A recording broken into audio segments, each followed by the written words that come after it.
You're now listening to Sound Talent Media. Check out more shows at soundtalentmedia.com. Hey, what's up, everyone? I'm Matt McGackie, the vocalist of Cryptopsy and the host of the Vox and Hops Metal Podcast, where I sit down with fellow metal musicians. We talk all about their lives and music while sharing killer craft beers. If you've ever wanted to sneak backstage and share a beer with one of your favorite musicians, well, Vox and Hops is the podcast for you. This week on the podcast, I dropped a killer episode with Kelly Schaefer of Atheist. There is this episode and over 440 other ones to help you enjoy life, metal, and craft beer. So what are you waiting for? It's time to become a Vox and Hops head. Cheers! Hello, everyone. Welcome to another episode of the podcast. Thank you so much for tuning in. I know I say that literally like every episode. I thank everybody, and I mean it. I could not do this without you. You, the person listening to this right now. I could not do this without you. So thank you so much for tuning in. I can't tell you how much I appreciate it. I really, really, really, truly do. This episode's a lot of fun. I'm here with Dan Sugarman. He has played in a bunch of bands, and he hit me up, and we had a great conversation, and I think you're really going to enjoy it. You know, I just think it's a beautiful thing when two people can come together sort of out of the blue and just sit down and have a semi-forced conversation that you know other people are going to listen to, but it's not forced in the way that it's like, we don't want to be there. It's just like, hey, we have to pay attention to each other. You know how sometimes people are looking on their phone or their kids running around. No, this is a dedicated time to conversation and conversation only. And it's a beautiful thing. It's kind of a cheat code to meet new buddies. And that's what I've learned through doing the podcast. And that's only possible because you listen. So a massive thank you is always in order. Anyhow, I don't want to put too much business stuff in this other than if you could please hit up American Cyclops on any of the streaming platforms.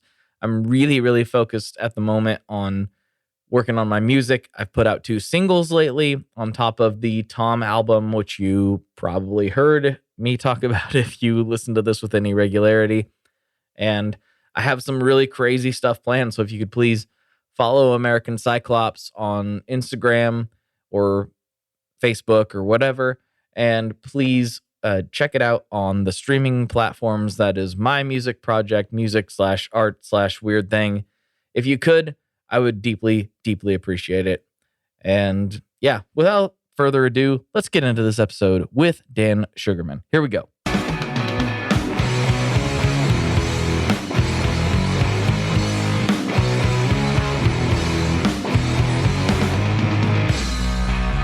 Hello, everyone. Welcome to another episode of the Tone Mob Podcast, the show about guitar stuff occasionally, sometimes. I'm your host, Blake Weiland, and with me today, I have Dan Sugarman from Ice Nine Kills and, geez, like a lot of things. So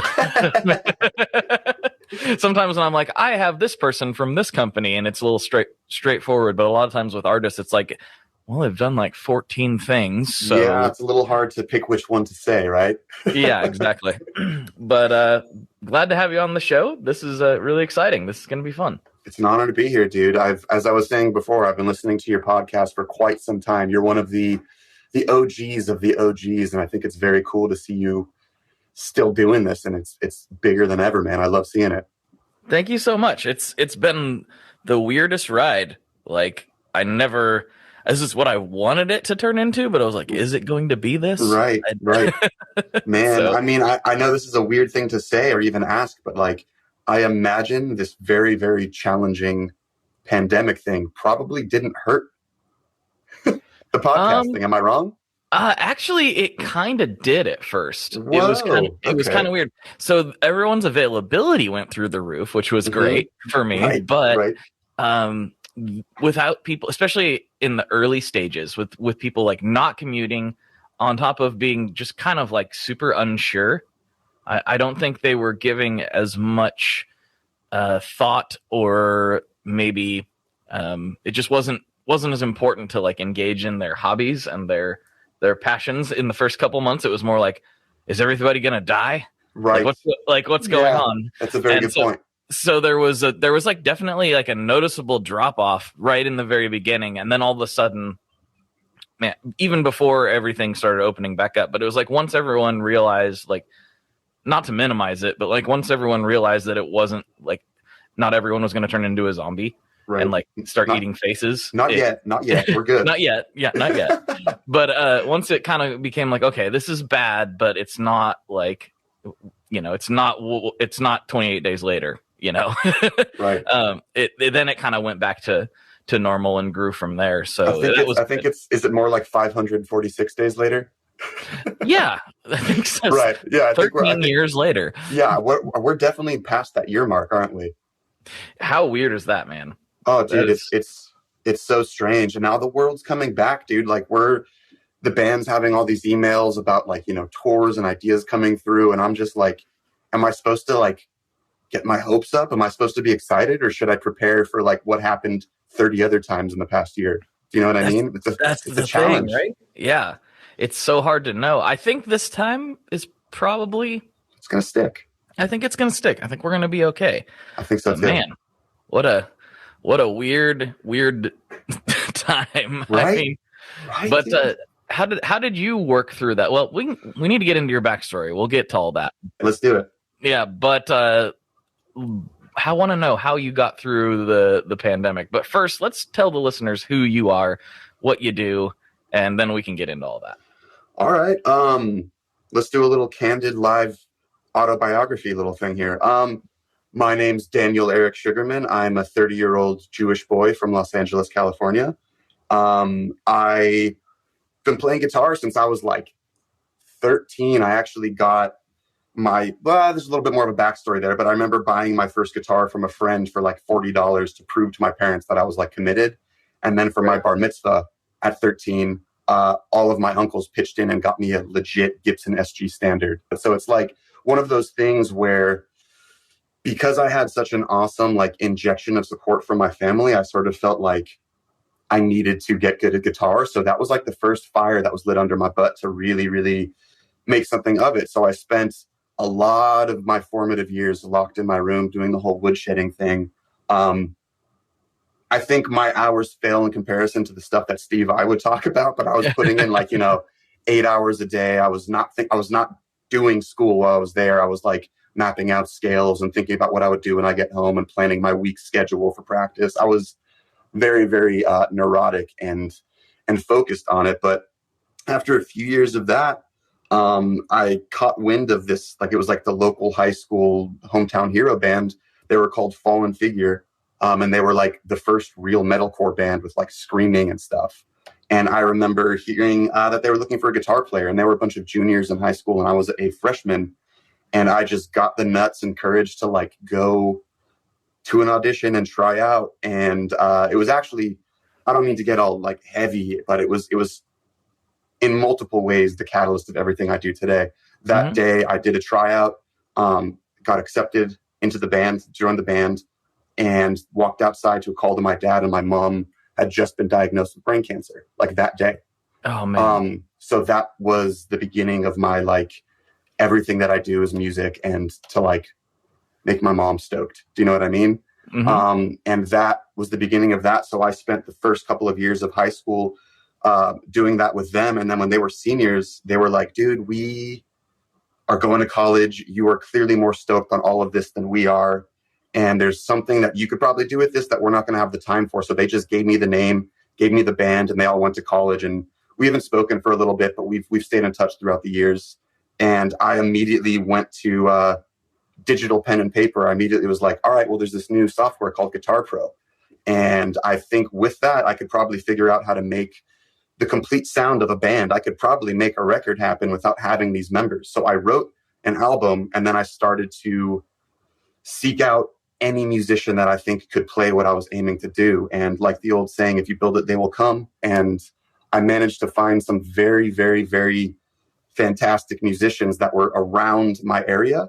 They were like around like Gardena and Torrance. And if any of you guys know the Los Angeles area, these are deep pockets of like me just going all over to find guys. And we made this band work. We wrote a record that was awesome. We worked with Zach Oren on our first record. He's the producer who did like All Shall Perish and my soon to be band As Blood Runs Black. Like we had already gotten in the mix of like starting to get a little bit higher in the caliber of, the scene. Like we were starting to all of a sudden get offers to play shows instead of, sell this many tickets to play. And I remember very specifically, this is for anyone listening to this who might be in this position. We were being offered shows, sell 200 tickets for $5 a piece. You guys can play the show if you bring this amount of money. And it was a thing that the second that I responded to that promoter, no, we don't do that anymore. We actually charge $250. The script flipped and we were all of a sudden a paid band just because I said it and we were perceived as such. And it wasn't real, but it worked. And that is what got us into the realm of playing larger shows. It sounds like it was real though, because like all you have to do is, I mean, this is a little bit of a sidebar, but one thing I've noticed is that I used to do a lot of like client work. I don't do quite as much of that anymore. It's like helping them with their businesses and stuff. And I noticed the tire kickers were always the ones that were the most problematic.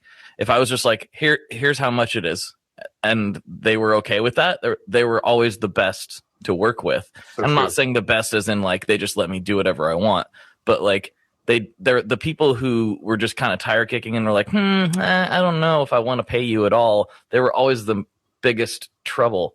And I think that's so true. I think that's just true across the board. It is, man. And there's also another side of that too. And I don't know if you vibe with this, but I've heard this in multiple different places, multiple books, other podcasts. The idea that if someone agrees to what you value yourself at quickly, then you didn't ask for enough. Sometimes I felt that way. It's an interesting like perspective on it.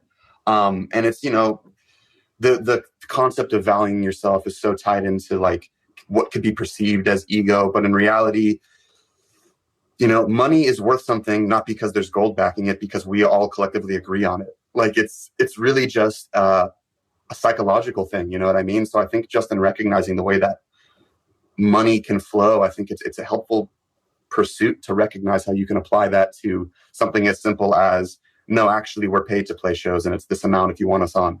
You know what I mean? Yeah, exactly. And it worked. It did absolutely work. And this was sort of the beginning of us getting some movement going on with the band. And at this time, this is very strange, my now girlfriend for 8+ years, the original vocalist of Fallen Figure was her brother.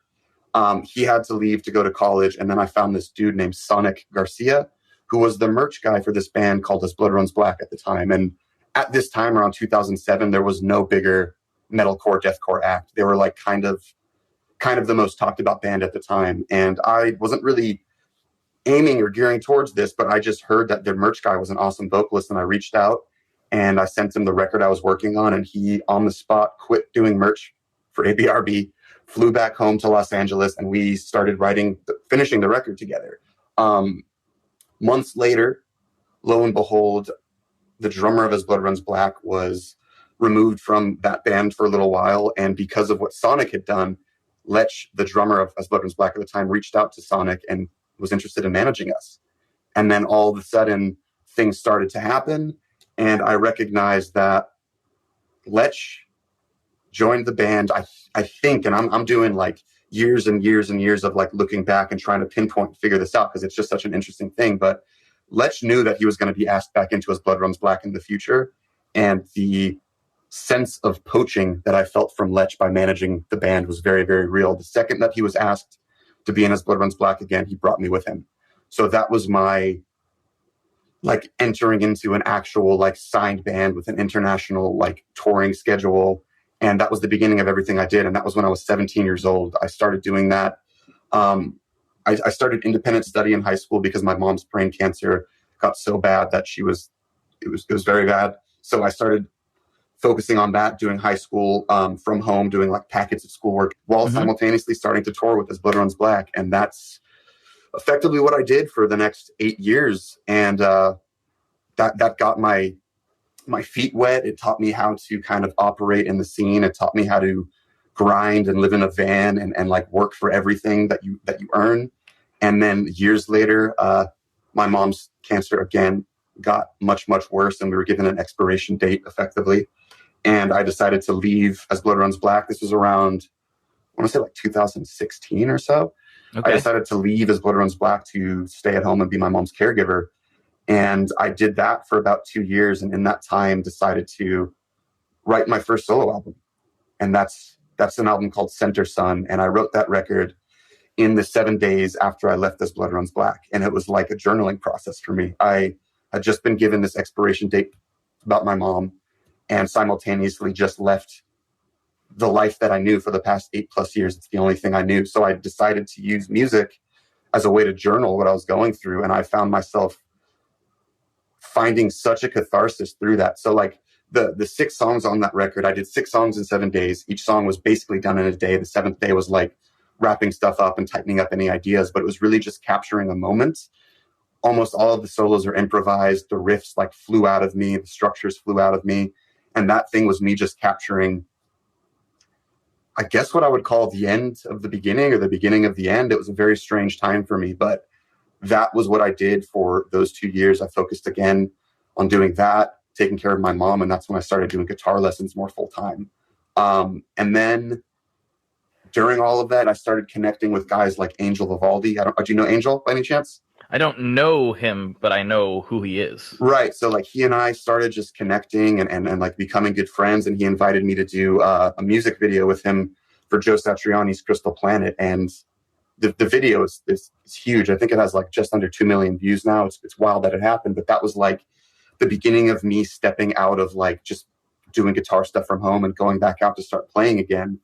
And it sparked this thing in me that I wanted to kind of like share what I was going through. I kind of wanted to bring people into that journaling process that I do with music. And that's when I started this project that I called Inside Out. Mm-hmm. It was something that I did through Patreon a few years ago.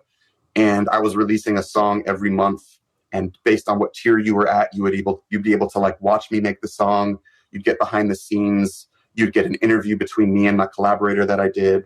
You'd get playthrough videos, tabs, the stems, just me talking about the background of the song, write-ups and blogs. It was like a whole array of things, but it was effectively like, follow me for the next year and watch this album form before your eyes and help me make the choices. So I called it like a living album. And sadly, amidst my big plan that I was trying to do during the 6th song, my mom passed away. Mm-hmm. And that destroyed me. I wrapped that song like a few days after she passed, and it was the hardest thing ever for me to do. And then I just sat on that record for like a year and a half or 2 years. And in this time, I decided to lean more heavily into guitar lessons and starting a business. So I moved out to Texas. I started a guitar education company with someone who I trusted at the time and started focusing heavily on that and putting all of my music on the back burner. And in the midst of all of that, things crumbled. People aren't who they always seem to be. And I was left with a 5-bedroom house in Texas alone, paying for like rent by myself in a massively depressed state because of like everything that I'd sacrificed to be there to live. I moved away from California to be there. You know, I haven't seen my family in years, and I'm trusting this situation that ended up destroying me. And I start going through all of these like experimental like meditations and all these like weird, interesting things that I'm very, very, very into. And lo and behold, I get a text from actually an Instagram message from the vocalist of this band called Ice Nine Kills, who I couldn't avoid for the life of me. I saw that name everywhere I looked, no matter what I tried to do, right? And I get this text or this Instagram message from them like, yo, dude, you freaking rip. Like, are you like available for any bands or anything? And we chatted for a second. And instead of being my typical self where I was like not wanting to do that kind of thing, at the time I was like, you know what? This is who I am. Like, I left this to take care of my mom, and I did what I had to take care of. And I want to step back into this. So I entertained the conversation, and he asked me if I could do a couple of audition tapes, and I sent them in within a few hours. And by the next day, the management team and the whole band was like, yeah, dude, if you want the slot, you're in. So I took a week to learn an album by ear and was flown out to Boston to start preparing for my first tour, which was 3 back-to-back tours, 3.5 months straight. It was really, really hectic. And through that, through reconnecting with people, through reconnecting with bands, through like the rediscovery of performance and like energetically releasing myself like that, I decided that I needed to release this record that I'd been sitting on for so long. So I went back through that, got it mixed the way that I wanted it to be mixed, and I released that record in a way that I was actually proud of. Center Sun I just released and put out, but this record I actually pushed and promoted and got reactions to it that I was not expecting. So that kind of brings us up to now, man. I'm a musician, I'm a guitar teacher, I'm a entrepreneur, I'm a writer, and I'm an idiot who's just trying to make it happen like all the rest of us. You know what I mean? I really relate to that last one. Yeah. Really. I could have just said that and not said the whole 30-minute story, but yeah, I'm an idiot. Like, oh yeah, I get you. Oh yeah, I know that. I know that life. That's man. Me that sounds tough. I mean, that's, you know, this whole like podcast thing is it's been really interesting because I viewed myself as different than, say, like, you know, what I would consider like yourself, like a legit musician. And over the years I've realized like it's just kind of a different side of the same grind. Yes. It's like, oh, okay, this is I'm starting to relate to so many of these people in ways that I never thought that I would. And now I'm like, oh, we are all kind of like, regardless of what your creative output is, we're all kind of engaging in the same activity in a way. Yes.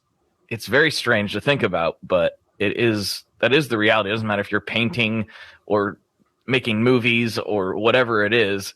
If you're trying to get out there and get in front of people, we all kind of have to do the same kind of work. You know, it's not exactly the same, but it's a lot of similarities. It's so real, dude. And my mom was a professional chef, and I grew up helping her cook, watching her cook, eating her food. So everything that I know, I relate to food. And ever since I got into music, I talk about songwriting like cooking. You're purveying for ingredients. You're trying to combine ingredients together. Then you have to bake them, and then it's like tasting them, and then it's the reception of the people. It's no different. So like everything is cooking to me. Painting is cooking.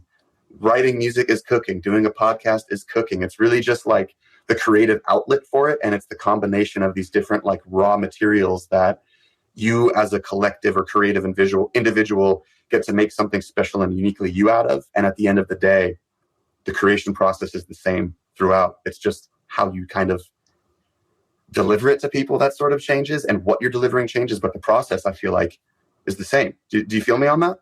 Oh man, if there's one thing that you can get me fired up about that's not guitar related, it's cooking and eating. Yes, dude. Oh man, I'm deep, dude. I'm working on a vegan cookbook right now, so I'm heavily into the food life myself. Oh man, well we'll get into that. We will definitely get into that here momentarily. Absolutely, man. But one thing, because this is in theory a show about guitar gear, kind of. Well, let's talk about your rig. Like, how's that changed over the years?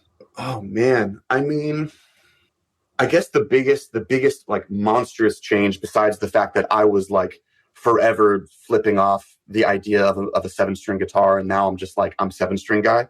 Besides that, like very, very clear going against my previous moral code.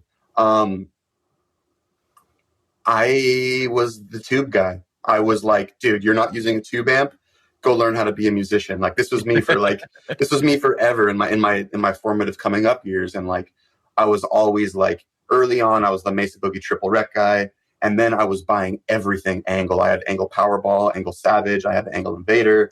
Like, I was so deep into that life. And like, to me, nothing else was even close.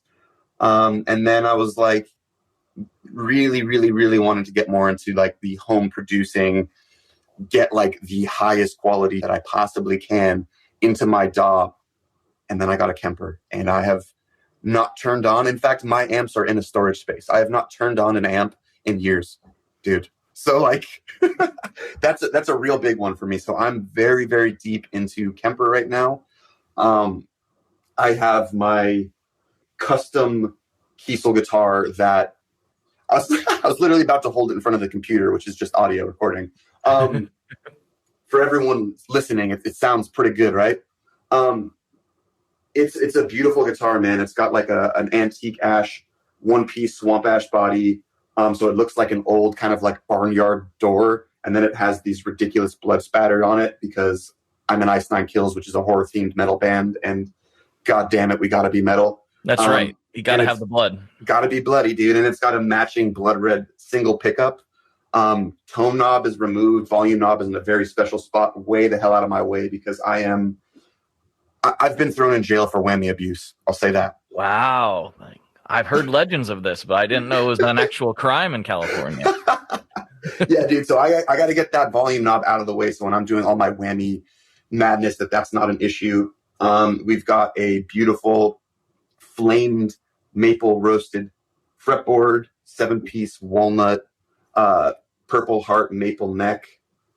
I should just stop because I'm like literally drooling talking about it, but it is just like it's a Kiesel Crescent also, if anyone knows the models, but it is the best guitar I've played hands down. And I've been with a lot of companies. In my early years with This Blood Runs Black, I did ESP and I had all the ESPs, all the E2s, all the LTDs, all the LTD Elites, played all of those. And I was with Music Man for years and got every form of a JP guitar you could think of. Oh man, I love those Music Mans. There's sick guitars, right? And it's interesting because the way that I still have all these guitars and I'll pick them up sometimes because they're sick, right? But like the way that I talk about it, and it's kind of interesting, I feel like ESP and Music Man guitars sort of feel like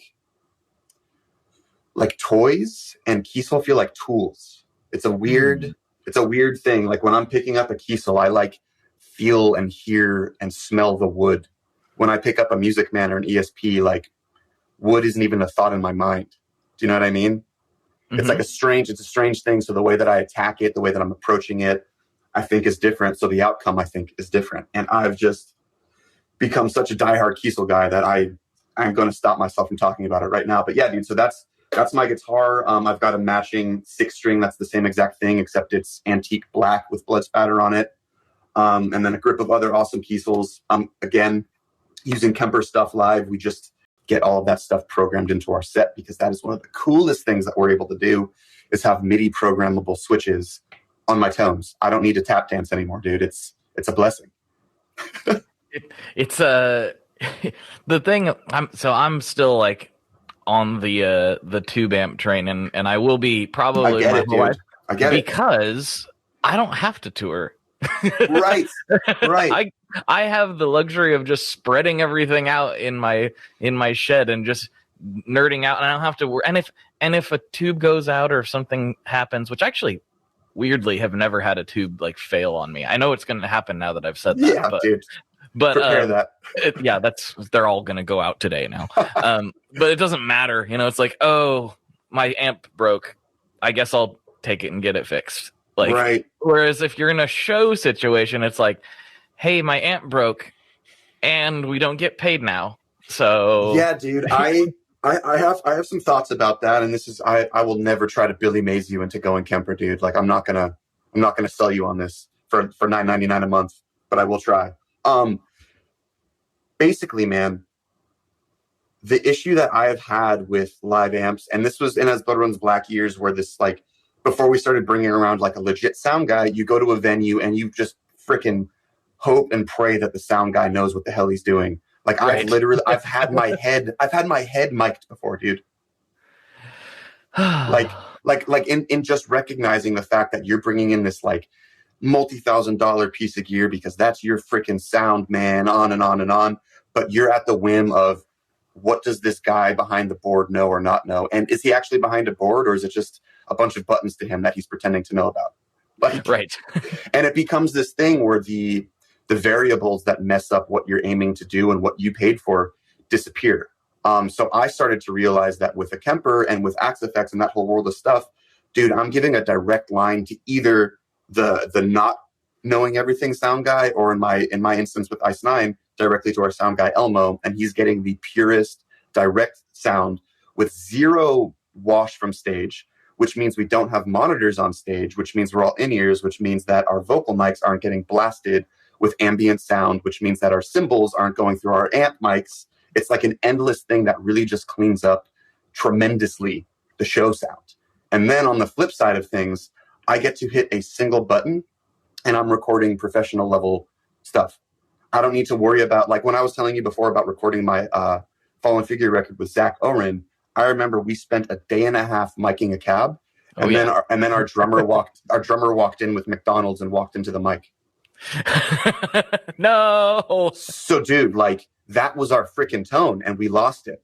Right. So, and we actually had to go back and like redo a couple because we lost the tone. So at the end of the day, you're in the situation where those variables again can make your consistency go way down. And you want a high percentage rate of consistency when you're doing that. So for me, turning on my amp and my students are getting like studio level quality, or I'm just recording and my studio level quality is there already. So for me, the convenience of just plug and play and no variables for me to be the idiot or some other guy to be an idiot is just a blessing for sure.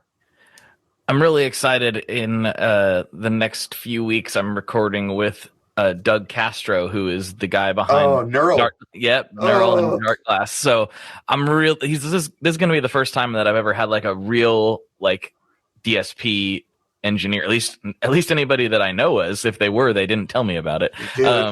So I'm really excited to actually talk to him and like get a better understanding of how this stuff actually works at the nerd level. You know, yeah, I'm really stoked about it. That stuff is incredible. And I'll be super honest with you too right now. Like I'm using all Neural DSP stuff.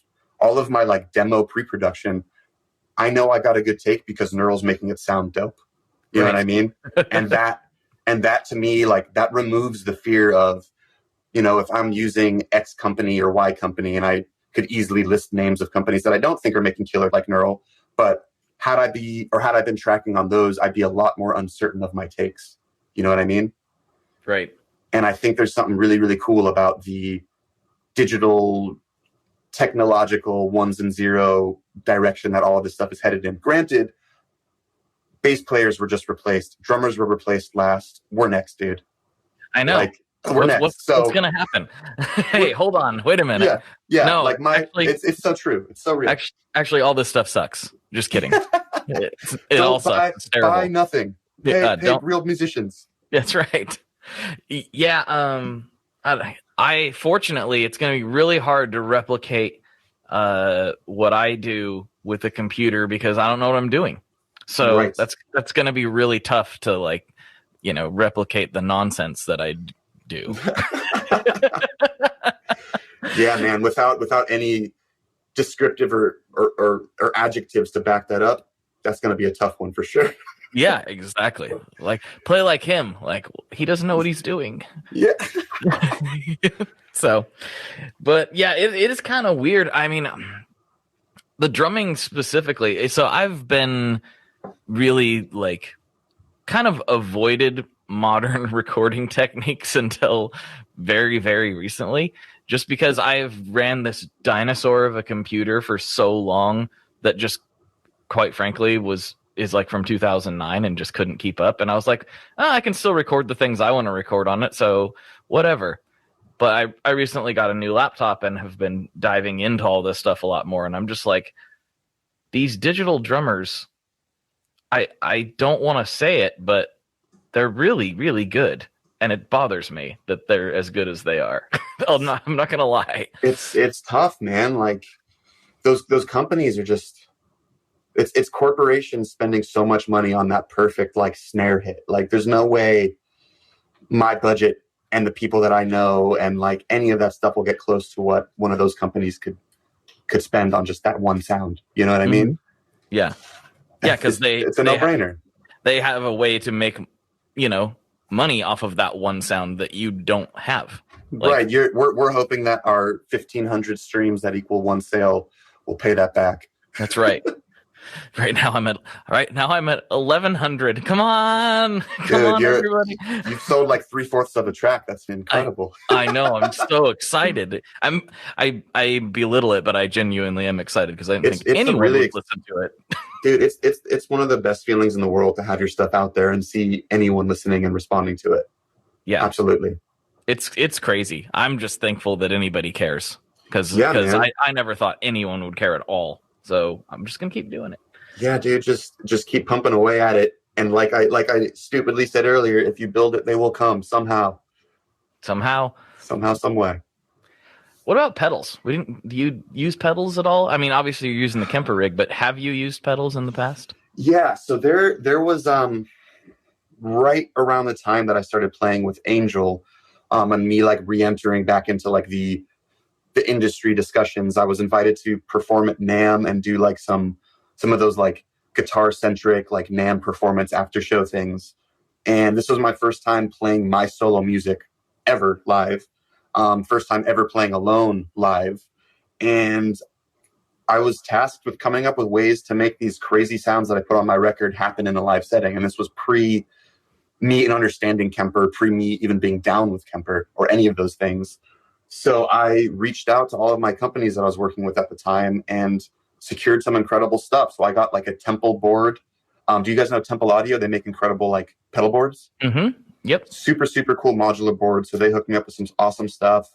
And I'm working with Dunlop MXR. So they hooked me up with like a huge array of just pedals to test out and try. Obviously was working with Horizon. So I got all of those dope, like the Apex Pre and the Precision Drive and their new delay, like all of those I was playing with. What else is on there? Obviously, like the Dimebag Wah, which is world's best wah pedal. Then I had Aries Effects, I believe. I haven't heard about them in ages, but he had heard my record and heard one of the tones that I was doing, and was really intrigued with the sound that I kind of found. And he just contacted me, was like, yo, I'd like to make a pedal that like does this sound. And it wound up being like a reverb, chorus, trem, delay kind of effect, like all together. And you could kind of like mix it how you want. So I had this one-off custom green sparkle pedal with no writing on it that just does the sounds from my first record, which I think is probably one of my like the secret tones that was in my live rig for those shows. And then, yeah, dude, other than that, it was a lot of the standard stuff like the echo delay from Dunlop. It was the MXR chorus. It was Precision Drive from Horizon. I'm like, my pedal board's just I just moved to a new house, so it's like right next to me, but it's in a pile of stuff. So I can't quite open it. I'm trying to go off memory, but there was like quite a few pedals. I want to say I had like 8 pedals on there. Let me try to definitely have a trem on there. Definitely had a chorus. Definitely had a verb. This is going to be all Dunlop stuff. I think I had a Protones pedal Dead Horse, I believe, if I'm not making up that name. I'm not making that up, am I? I don't think so. Maybe I am. But there was a time in my life where I was really interested in it, and it just immediately was overshadowed by, holy crap, what's a Kemper? Uh-huh. And that's where things shifted. So like, I have a case, like a bookcase filled with pedals that are in boxes that I like will pull out when I'm doing interesting like recording things. If there's something that I don't want to go digital on, if I want to do something that's like strange and unique and print it in there. But typically I'm Kemper life, baby. He's a digital boy now. He's a 21st century digital boy. I'm a digital boy. It's nothing that me 8 years ago would be proud of. I'd probably like punch myself in the face for it, but like it's become a convenience, and it's not convenience that I'm like settling for, like where it's like I'm turning my cheek to like the BS of it. Like I think it's on par, if not better. And I'll say this too, because this was honestly when I was sold. There's this company called Tone Crate that makes incredible like signature Kemper bundle packs of like artists that you would love, right? The dude's name is Cliff. He's an incredible human being. He reached out to me about a year plus ago, right around the time I had gotten my Kemper, and he asked if I wanted to set up a signature Kemper tone.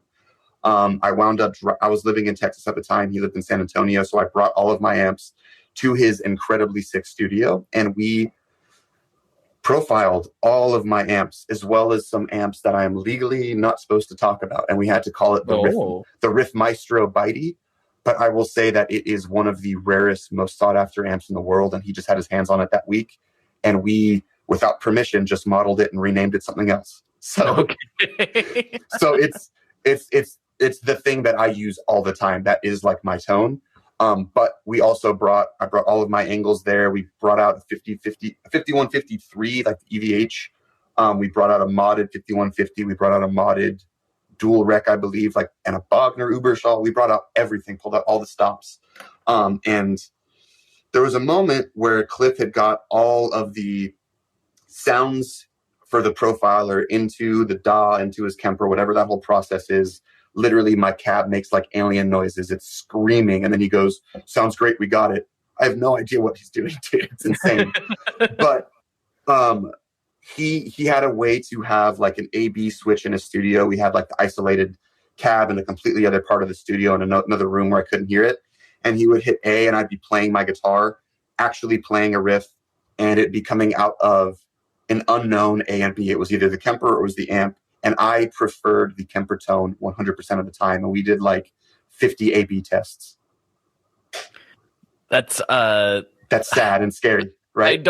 I don't know what to even say. That's what I'm saying. Like it was, I had it running through the high-end outboard gear. I had it like perfectly mic'd in like an isolated room by a really high-end professional. And I preferred what he could do, because here's what's happening is he's taking all that super sick raw tone and all that material, and then he's putting it into the Kemper and sculpting it further and perfecting it further and taking out noise that you can't really find through like a quick outboard, like fishing EQ kind of thing. He was able to compress certain frequencies. He's able to like change the cab IR and which mic he's emulating and all that BS. And it just became a no-brainer. It was a non-question to me. Like, this is sick. I'm a Kemper guy. And that tone is what I have used for 2 years straight. Right. So I don't know, man. I don't know. It's a challenge for me still. I feel weird talking about it. I'm going to be honest. Yeah, it's this is the thing, and this is what I've said about it for years, and I have not had the level of experience with this stuff that you have. Like I said, I'm just starting to scratch the more modern techniques myself. But for me, like it really comes down to like feel, and I'm so accustomed to sitting in front of an amp with way too much volume, and like the way that makes me feel and makes me play is kind of like part of the experience. That said, I think if I took like a really good model, like a really good profile of my favorite stuff, and recorded like a DI track, and also like split it off and recorded, mic'd up and everything like I would like to, I think if you A/B'd those to me blind, I don't think I'd be able to tell the difference. Right. I really so don't. That becomes like the total historical emotional bias. And that's still the thing I'm trying to shake, dude. Like I'm not even kidding when I say I feel weird saying that I'm digital. Like it goes against all of my moral code, dude. So I hear you. I totally hear you. That blind test thing is really what shook me out of my boots. It changed my perspective big time. Yeah. No, I get it, man. It's kind of undeniable now. It really is. It's not the kidney bean line 6 pod thing anymore. It's we've evolved past those days. And I feel like sound good. Do you agree with me that I think a lot of our bias of that world of stuff was based on the first few waves of bad. Yeah, but I mean, even looking back, so I look across the room right now, and people laugh when I like post my wall of cabs and stuff, because I'll have like a Benson and a Satellite and a vintage Ampeg, and then like also a Line 6 Spider 2. And like people are like, why do you have that with all? I'm like, well, A, it's not worth getting rid of. Right. Like what somebody's gonna give me like $20 for the thing. And then B, sometimes it's kind of nostalgic to plug into it and turn on the Insane channel. I'm not gonna lie. Yeah, dude. Here's a messed up kicker. Sell that Line 6 for $20 and then buy a Kemper pack for $20 with 18 amps that are all worth $3,000. I know. It's nuts. Like the upfront cost of a Kemper scares people, but then you recognize that, like, dude, I'm not even kidding. Let me open up my rig manager right now just to tell you the number, because it's a terrifying number. I want to say I have close to like 20,000 different amps available to me. Mm-hmm. 22,563 is my rig manager, and every single one of those is like a $2,000 amp plus that was profiled by someone who pretty much knows what they're doing, which means there's more money in that. So for like $1,800 of getting a Kemper and then the money spent on these bundles, what I'm getting is like exponentially beyond what I paid for. And that is also another one of my like consumerism gripes with it. It's just so smart fiscally that it's hard not to do. Yeah, especially if you need those options, and it's well, I mean, I think really for touring people, it's hard. It's like almost impossible to argue with. Like everybody I know that's in like a heavier band pretty much tours with the Kempers, and I can't. There's just no way to argue with it. You're flying somewhere, like it's hard enough to like make a living as a musician, let alone you got to like pay to fly your Marshall stack with you across the world. It's just not feasible. It just that's isn't. Another huge piece of it, man. That stuff can cost bands thousands and thousands and thousands of dollars. And if it's not the shipping, then other bands that are in a lucky enough position with more budgeting will have like an international rig that's at a storage unit somewhere else where they've already paid for the stuff and are just paying for it to be stored. Like no matter what way you look at it, it's like not the best business move, but if you're like you are and like I always was a diehard, you make it work. But like that's true, man. It's certainly a strange one. And then we're on the subject of Doug Castro and the neural DSP magic of life.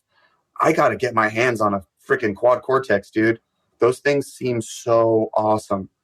They do. They seem like a lot of fun. They really do, man. And just knowing the way that like every few years technology just like levels up. The Kemper's more than a few years old. Like there's no way neural DSP hasn't cracked whatever the holes were in that and solidified it with something that's far superior. So I'm assuming that thing's even better. And if it's got Doug's stamp of approval, it certainly is. Yeah, they're pretty bold with their claims, but I have never heard anybody say that their claims didn't match reality. Yeah, and it's a crazy thing to recognize, man. Like everything's shifting digital. You don't need a drummer. You don't need a bass player. You and I are next. And I already know that there's plugins where you could like program vocals to say lyrics. Like, oh no, yeah, like the robots are taking over. It's done, dude. We might as well just plug into the Matrix and call it a day. That's why I got to keep making noise stuff, because that way the computers will be confused. I made a song the other day where I took a Boss PS2 and I ran a bass into it and got it to do this weird like throbbing oscillation. And I was like, I don't know what to do with this. And I recorded it just because. And then later that night, I found myself screaming into the microphone, totally ad-libbing just nonsense. And then I was like, what am I even doing right now? And then I was like, well, you've taken it this far. And I threw up my STL amp modeling plugin and I ran it through a PV6505 yeah, dude, on the vocal. And so it's just me just screaming into a high gain amp sound. It's just I'm like, you are just a ridiculous person. But dude, I love it, man. Like things like tape delay, like things that like the Beatles were doing back in the day. That was just like some quirky genius who was like, what if I cut the tape and then run it back over? It's like it's always using stuff incorrectly that leads to the coolest creative directions. Do you know what I mean? True. That's true. Like I've come up with some crazy weird plugin chains that like go against all the rules, and it ends up being something that I will use like constantly. Like I have this one I call it like a pedal that I made, but it's really just a really ridiculous signal chain that I bust out to. But it's like, do you know the Crystal Cave scene in the Goonies, the movie? Goonies? Oh yeah. For some reason, it just brings me there, so I call it my crystal tone. But it's just like a series of way too many things stacked on each other and like side chained into each other, and it creates this like really, really trippy, shimmery kind of like delay that creates these like harmonic resonances that are harmonizing with things past and like making other like melodies happen. It's, dude, using stuff wrong is the coolest. It is. Breaking rules is music. That's it's like you said, like the Beatles, like I was told that like flanging was invented because somebody like pushed their finger on the tape as it was moving. I don't know if that's true, but like I'm like, oh, I could see it. That makes sense. That makes sense. I think spring reverb originally actually was them running audio through like a metal box that had springs in it. I don't think I'm making that up. Interesting. Like, I didn't know that. It's as like literal as it sounds. Well, one of my favorite things in the Pedal movie is when I don't know if you watched that or not, but when they were going over the origins of fuzz, like the very first, fuzz boxes that were invented. And it was like, just because the console just broke while they were recording bass. Yeah.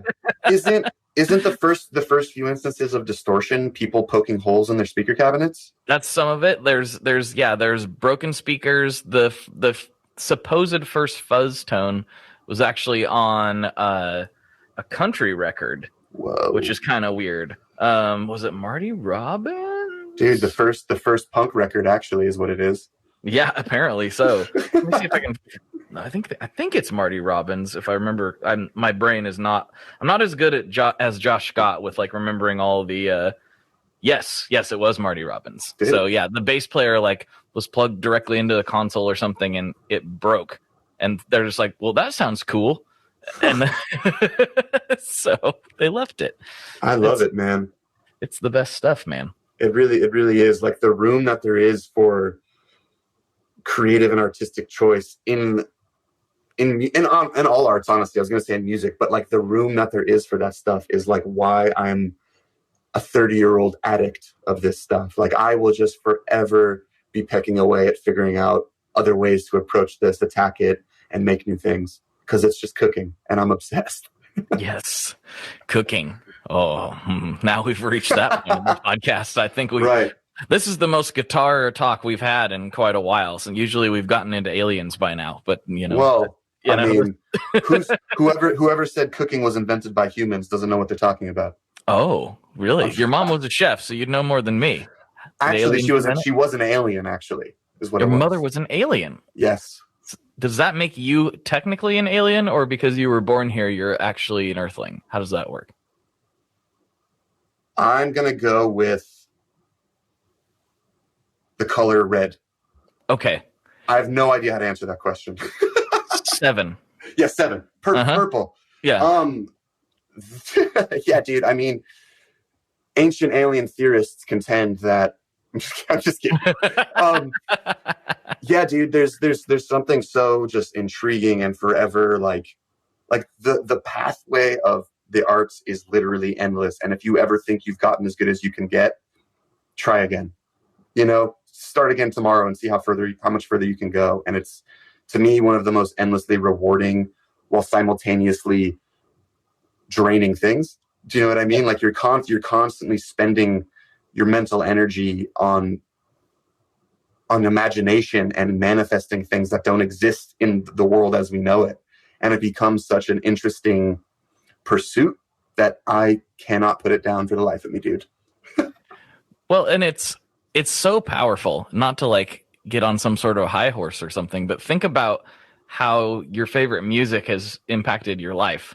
Think about how certain artists, musical or otherwise, have literally changed the course of history. Like we kind of think about it in rather simplistic terms sometimes, but it's like, no, like, Bob Dylan really did something. Yeah. Like he really changed everything for a lot of people, and at like a fundamental level. And like there's so many people who maybe wouldn't even be doing what they're doing right now if it wasn't for the things he did. And that the same thing goes for even newer artists. There's a good chance I wouldn't be as into guitar had I not got obsessed with Thrice as a teenager. Yes, dude, Thrice. Ugh. So it's been a while since I gushed over those boys. Man, they're so good. I haven't even heard that word in too long. Oh, they're so good. And I mean, I still have to pinch myself that I'm like, Tepe and Ed have been on the show, and I'm like, these are some of my biggest influences. That's so cool, dude. Congrats for that. Man, such cool guys too. They say don't meet your heroes, but so far I gotta say that's nonsense. Because my heroes have all been super cool. Yeah, dude, you've made some good choices then. Oh man, good stuff. Dude, it's something. There's something really interesting about that though. Just like because I'm thinking about something that I just saw today, which was interesting. But like the act of someone growing into their higher self and just being their best self puts you in a position of influence because the world across the globe is trying to like just become a better version of themselves. So when you step into that person and you become who you're trying to be, people around you start to look at what you say, the things you do, as some form of like something to model themselves after, right? And I just saw today, I don't even know the guy's name. There's some like world famous soccer player who he was doing an interview, I think this morning or last night, and he really like, not nicely in a way that I love, removed Coca-Cola. It was sitting on his like stand where he was doing the microphone. He moved the Coca-Cola and like slammed a water bottle down and pointed at the water bottle. And Coca-Cola's stock went down $4 billion today because of it. Really? And I love that. I mean, do you see what I'm saying? Like, just like, it doesn't even have to be an artist. It's just like going after the thing and growing into it gives you power to do things for the world and for people. You know, that is something that's interesting. Also, drink more water, everybody. Yeah. Let's be honest. This is ridiculous. I'm on my second can of Liquid Death as we speak. Oh, Liquid Death. I just got some of that from they started distributing in my area, so I just grabbed some the other day. Dude, it's so fun. It makes you feel like you're drinking a tall boy. I feel like I drink more water because I'm cooler while I do it. That's right. Murder your thirst, everyone. This episode not sponsored by Liquid Death, but hey, your boy's out here. Anyway. Now taking sponsorships. Hey, I'm always taking sponsorships. I've been very open about that. Never fear. Your boy is for sale. I love it. You know, only the things I like, though. Sorry. Sorry, Coca-Cola. It's probably not going to be for you. Not going to happen. But, you know, we've reached this, we've almost hit the hour mark in this podcast. And there are a few classic questions that I like to ask to wrap this thing up. But before I do that, this is your chance to take the floor, say whatever you want to say, you know, give a shout out to your Aunt Gertrude, whatever you want to do. This is it. Aunt Gertie, I never had you. Don't know who you are, but I miss you. No, more importantly, dude, like my focus these days, besides just like being the best band member and being available to just make all of that happen in the best way possible, my focus is helping people become better guitar players, and in a way that's not traditional or standard at all. I approach things typically from like a mindset point of view, and I'm typically tackling things from like what almost feels like a hack perspective. Like I'm trying to hack things. I'm trying to get inside of stuff and change the way that you think about something, which will change the way that it physically comes out of you. And I've developed over the course of like the past 12, 14 years of teaching this way, I've developed some pretty crazy content and styles and courses and all of these kinds of things. And it's spiraling into quite a big thing that I'm getting ready to kind of launch. But right now, the easiest way to talk about it is currently it's called Sugarman's Lesson Lounge. And right now it is a Discord group that I am constantly dropping tons of content to. I'm giving you guys like mind-opening journal prompts to get you to think about things differently. I'm giving you blogs and backstories. There's tons of resources inside of there, discounts from all these companies that I work with.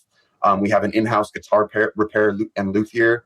Really, it's a luthier. If you guys know what the word is, that's the legit one. But he's like a freaking guru and helps people constantly. We've got networking skills, marketing skills. We've got a large, honestly, I need to stop because there's so many freaking amazing things that are available to people for free in there. Just go to sugarmanslessonlounge.com and you can get access to that. And right now, I highly recommend getting in because it is free at the moment. And very soon we will be launching the next tier of this greater phase of my business that I'm launching, which is going to be getting into the live streaming. Let me give you some really awesome live lesson content for you directly to you. And that's going to be where that's headed. And it's really exciting. The people that we're partnering with, the people we're talking to, I couldn't be more stoked about where that's going. So head to sugarmanslessonlounge.com if you guys want to get in before things get crazy, and you will have direct access to hands-on help from me, as well as the support and positivity from 500 other students of mine. And it's such an awesome place to just talk music and guitar. And besides, yeah, what was that, dude? Sorry. I was just going hard. Nice. Yeah, yep. It's very cool, man. It's been a long time coming. It's been a community idea that I've had for literally forever. This is the continuation of all of the ideas that I brought to the table with my previous company that is defunct, and I'm moving forward with everything that I've been wanting to do for ages. The partners that I have are the freaking best, and it's going to be awesome. I'm super, super excited to be able to deliver content to players that is going to actually get them to level up, because I don't want to talk crap on anyone, but I see far too much carrot and stick method going on in the world of online lessons. And what I mean by that is, let me have you watch this video about this topic you're coming to me to until the very end when I say, go pay for my course to get this. That's called carrot and stick method. And I am super not into that stuff. I'm more into give away as much content that's going to help somebody so that they recognize that there's value in being around the drip down, trickle down content that's coming, right? And I'm not concerned about people stealing stuff, because I have confidence in the fact that every teacher that's out there is the best at teaching what they do. So I'm not concerned that someone's going to come across and take the idea or take the thing, because in reality, no one can do what Blake can do, right? No one else could have a Tone Mob podcast that kills it like you do. And I'm thinking that will be the same with this. And I'm pretty certain that whatever we do, whatever we step into our higher selves, that's the case. And I think knowing that in ourselves allows you to kind of move forward confidently without the imposter syndrome, am I good enough voice that's always screaming in the back of your head, right? So it's always there, dude. Even now I'm like, dude, why am I on this podcast? I should be practicing. You know what I mean? I gotta be better. Like it's always there, guys. So that's something that I'm really excited to deliver to you guys. And it's very, very based on the lead aspect. It's based on the technical aspect. It's based on mindset. It's based on music theory and application, and it's a blast. And besides all of that stuff, I'm also constantly making my own solo music. I actually have a song that's getting ready. I'm getting on a call with him after this to do the final mix, and that'll be a single that I'm releasing soon. I have 2 solo albums that have been released previously to this. I have my album Center Sun, which I mentioned earlier. That was like the journaling of going through stuff that my mom was going through. And then my second album, Inside Out Part 1, was, I guess, another journal. And this process, if I look back at this, kind of the title that I named for it is super indicative of what was happening. It was me inside the trauma, and I finished the record after my mom passed, outside of the trauma. And both of those emotions are instilled deeply into that record. And because of that, it is such a emotionally challenging thing for me, myself, to listen to. But I have hundreds and hundreds of messages from people who feel what I put into that record and respond to me saying, thank you for sharing what you've gone through. My father's sick, or I lost my mother years ago. And it really inspires me that you can make art with it and connect with people. So that's what I'm for. All of my Lesson Lounge stuff is to help people. I'm making music because I want to help people and show people that through one of the hardest things ever. I know I'm going to have a lot more challenging things in my life, but I don't know anyone on this earth who's not going to lose their mom at some point. So it's something that is so, so, so real. And there's some catharsis in learning how to use art to get that out there. And the second that you show people you could do it, they recognize that they can make things happen themselves. And I'm a wrap there, dude. That's why I do what I do. So if you're interested in that stuff, if you want to support what I do personally, if you want to get in on the Lesson Lounge, if you want to get private lessons with me, reach out to me and we'll talk. I'm super approachable at Dan Sugarman's, all my socials. So let's chat. There you go. That's good. That's all good stuff, man. Thanks for doing what you do. It's really cool. It's a blast, man. Thanks for having me. Of course. All right, we've got the final questions to wrap this thing up, and then we're gonna carrot and stick on over to Patreon. and that's the thing, dude. Is it's just what it is, right? We all do it. I just feel like when you hold really helpful information over someone's head, and you're for the next payment you'll get that. It's just the secret is that over on Patreon, it's more of the same thing. Just more of it. Dude, I love it, man. And in reality, like I said, I'm an entrepreneur, and developing and designing funnels that work are a huge part of how I operate. So I understand the game. It's just finding ways to not make people turn into marginalized numbers. I don't want my clients to feel like a number on an Excel sheet, Right. Exactly. You gotta give people something they can actually work with. That's really what it is at the end of the day. Exactly, dude. Exactly. But everyone, go sign up for Blake's Patreon. Thank you, man. Thank you. Yeah. Okay, here we go. Final questions. First of all, what's your favorite Boss pedal? Damn. Well, it's gotta. Oh man, is that the OD? The orange one? The DS one?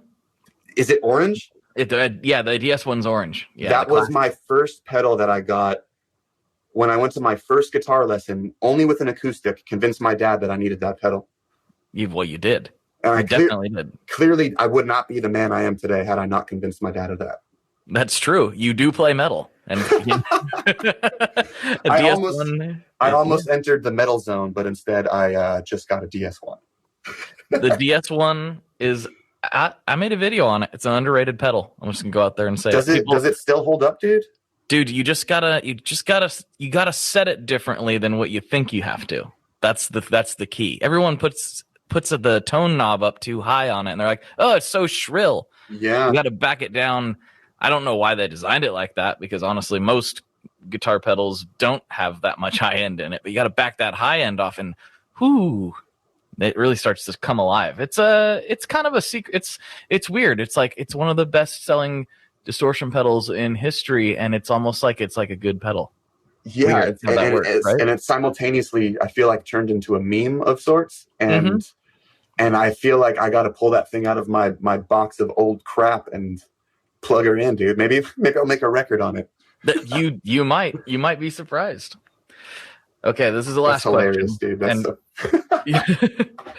All right, last question. This is the one that gets people in trouble. But as a touring musician, you should have sampled a lot of these things, and you should have a solid opinion on it by now. Bring it on. What's your favorite kind of pizza? Dude, are you ready for probably what is the worst answer on your entire podcast of all time? Oh, no. Is this going to be the time? I'm gluten-free and vegan. So, like, am I ever even eating pizza? Have you always been? So, all right. If you want to play that game, I'll go back to years ago. But, like, I've been vegan, gluten-free. I've been not eating dairy and being gluten-free for over 8 years. I've been vegan for the past 2. So yeah, it's been a while, dude. It's been a long while. I would say, oh man, you know what? I'm just gonna go based on like when I'm on tour and whenever my jealousy and envy gets that high, I have one instance. There's this spot called the TLA in Philadelphia. It's a venue. Across the street, you could get a slice of pizza that is like larger than your torso and wider than like Arnold Schwarzenegger. It is like literally like a 3-pound one piece of pizza. Nice. As far as size goes, man, that thing looks like slice of heaven. What do you remember the name of this place? Dude, it's probably something like Big Daddy's. It's gotta be something along those lines. But then if I revert back to my childhood and growing up, definitely Valentino's Pizza in Redondo Beach, California. That's like, it's a very, very, very, very, very, very good New York style pizza made in Cali, which probably means nothing to anyone, but that is a good piece of za for sure. Right on, man. See, I knew you'd have an answer. I'm digging deep though, man. Because otherwise I'd be like, well, there's this great granola spot in Los Angeles where you could get a pizza made of cardboard. My favorite. Yeah, yum. But yes. Hey, I understand. I get it. Everyone's got their thing, so I understand. Yeah. I mean, dude, if there are any vegan, gluten-free people out there, there's a great spot called Town Pizza in Los Angeles that makes an unbelievable piece of pizza. And it's probably to a degree where like real pizza heads would say, screw you, but there's like vegan feta cheese on it and like pieces of fig and like tempeh bacon. It's like a very strange slice of pizza, and it's different. It's fancy and it's really, really good. And then there's another, dude. I mean, if you're not down with a fig on some food, then you can't call yourself a foodie, you know? Yeah, I like me some fig. Fig be good times. Yeah, fig. I'm down with fig. I'd try it. It's good, dude. And then there's this other spot called Sage Bistro, where I get a buffalo cauliflower pizza that's just smothered in buffalo sauce, and that's just like, that's when you want to feel like crap, and it's amazing. It's probably relative though. Like, it's not the same kind of crap I feel after I demolish an entire New York pizza. I'm sure. No, and if I ate one of your pizzas, I would offer to paint your walls for free, and it's not paint. Oh no. Yeah, you know what I mean. So like, I feel you. Gotcha. Yeah, I'm a professional painter on certain days of the week. I gotcha. When the gluten kicks in. Yes, sir. That dairy too, man. Those things combined, that's like some Hiroshima kind of. Literally. Oh God. Right on, man. Well, I think that's a good place to wrap this thing up. Yeah, dude. Best place there. Let's do it. I love it. All right, everybody. For Dan, this is Blake, and as always, folks, good luck and good tones. All right, there you have it, folks. I hope you enjoyed that episode as much as I did. I feel like I repeat myself all the time, but I don't know what else to say. I really do. Hope you enjoyed that as much as I did. It was a great time talking to Dan, and please check out all of his guitar stuff. Check him out. Hit him up. He's a good dude. We had a lot of fun. And if you would like more of this conversation, in fact, this conversation got pretty off the rails. I'm not going to lie. Dan and I started talking about diets. And you know I like to talk about food. And you know that pizza is a passion of mine. But we really went off the rails with the whole diet talk on the Patreon section of the podcast. We went on a very long tangent about veganism and my lack thereof and a bunch of other stuff. And it was a really, I don't know, I always think it's a very cool thing to talk to people who have very, very different viewpoints from your own, but you can totally see where they're coming from. And that is a big thing that happened on this Patreon episode. And if you would like to hear about our varying takes on eating food, which is kind of a weird thing to say, then go to patreon.com/tonemob and please help support this show and please help keep it going. And you will get extra content delivered to your ears every week. There are hundreds of hours over there at this point of extra content. If that is your thing, please help support the show. And for less than the price of a cup of coffee, I know that's cliche, but it's true. You can go to Starbucks for a lot more money than helping support this podcast. So please, please, please, if you can, go to patreon.com/tonemob and support. If you can't, no worries. Please help support the show. If you heard a big pause there, that was because I heard what sounded like an explosion outside the shred shed. I even felt a little vibration, but it is the 4th as I'm recording this. That was a little bit weird. I don't know if you heard that on the microphone or not, but it threw me off a little. I was in the flow, so I kept going, and I'm still going. Here we go. Anyway, if you could please spread the word about this podcast. Please, please, please. That's the whole thing, is just people telling other people about this. I know I asked that on basically every episode, but I really mean it. The only way this thing keeps going is from people spreading the word, and that is what I would really appreciate it if you could do. So without, I don't know, further ado, we'll get into the end of the episode. I don't know. I'm tired, everybody. I'm making no sense. Not that I make sense in the first place. If you're in the States, I hope you had a good 4th. And anywhere else in the world, I hope you are doing great at everything that you could possibly pursue in life. You are fantastic and beautiful and so, so, so awesome. Anyway, I'm so tired. I'll sign off for tonight. Thank you, everybody. Bye-bye. One last thing before we totally sign off here. I just want to remind you that if you do any shopping at Stringjoy, that's Stringjoy guitar strings made in Nashville, that will help me out as well. As I've said for years, I'm heavily involved in that company, and I really do think they're making the best products on the market. So if you would like to try custom strings, go to tonemob.com/stringjoy and check them out today. I seriously, seriously, seriously love what the team down there is doing. I help them out with all kinds of things, and by you supporting them, you are also supporting me as well. And hey, you need some strings, so why not get some custom strings just for your guitar and playing style? Again, the link for that is tonemob.com/stringjoy, and that will take you right to their website, and you can do all your shopping through there, and that will help everyone involved out. So thank you very much. Talk to you next time. We are brought to you by the wonderful folks at Gun Street Wiring Shop. Yes, Gun Street Wiring Shop. I've talked about them before. I used to say based out of Bend, Oregon, but guess what? Sean moved to my neck of the woods. Sean's in Portland. Sean is awesome and has helped me with a bunch of stuff lately. And if you have wiring needs for your guitar, he can help you too. If you want to get weird with it, he can get weird. If you just need to spruce things up a little bit, there's your guy. He takes all the guesswork out of doing your guitar wiring, and he makes it simple, and his customer service is top-notch, and I can't say enough good things about Gun Street as a company. I really respect Sean and what he's all about, and the product is top-notch. I've got 3 different guitars that now have Gun Street harnesses in them, and I could not be happier. So go to gunstreetwiringshop.com and check them out.